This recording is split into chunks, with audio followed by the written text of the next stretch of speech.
Well, Minnesota Congresswoman Ilhan Omar has survived a primary challenge, winning by more than 10% in yesterday's race.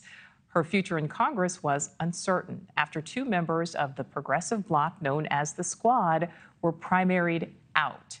Both Cori Bush from Missouri and Jamal Bowman of New York lost to more moderate opponents.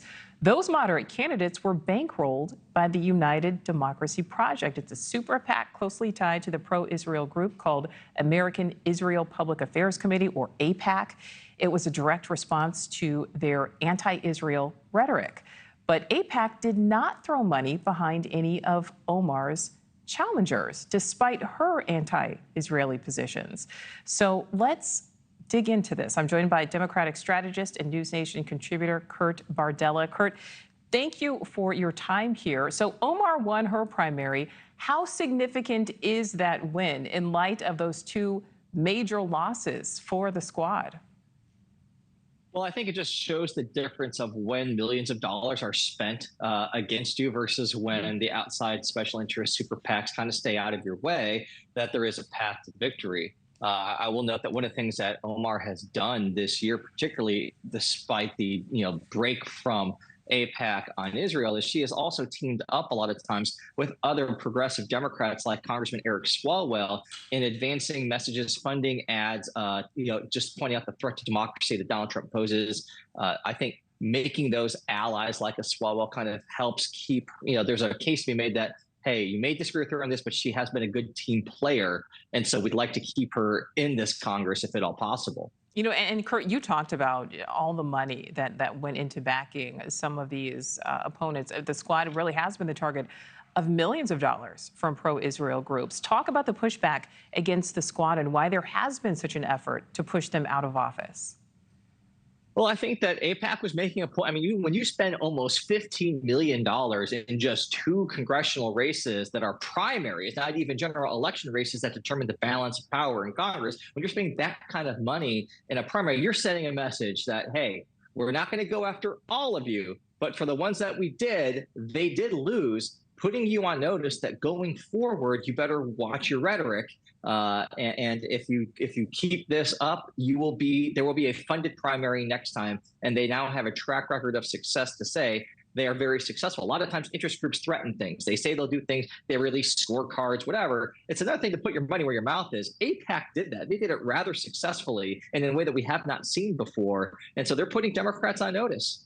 Yeah, and they did spend so much money in various campaigns here. Kurt, why do you think that the United Democracy Project, that super PAC, affiliated with AIPAC, largely steered clear of investing in Omar's race? Well, I think that they made their point already with the two Squad members they took out in Jamal Bowman and Congressman Bush. And I think in doing that, there's kind of that, we're not going to go further than we need to make our point. We've made the point. You guys get the message. Now we're going to sit back, see how the next Congress conducts itself, see how members that are a part of the Squad, what their rhetoric is like and what their stance on the Middle East process is as it unfolds. And, again, if they feel like they didn't get the message, they keep it up, they disagree with them, they will fund primary challengers next time down, no doubt about it. But I think that they didn't go for every single one of them. I mean, frankly, there's only so much money to go around. If you went after Omar, that's another $5 to $7 million they would have had to have spent. That's not nothing. Yeah, my last question for you, Kurt. What do you think happens to the Squad going forward? It is now, at least two members down. But again, we see that what's happening in Gaza is not tamping down. If anything, it's being ramped up. We know that tensions in the Middle East seem to be escalating every day. What happens with the Squad?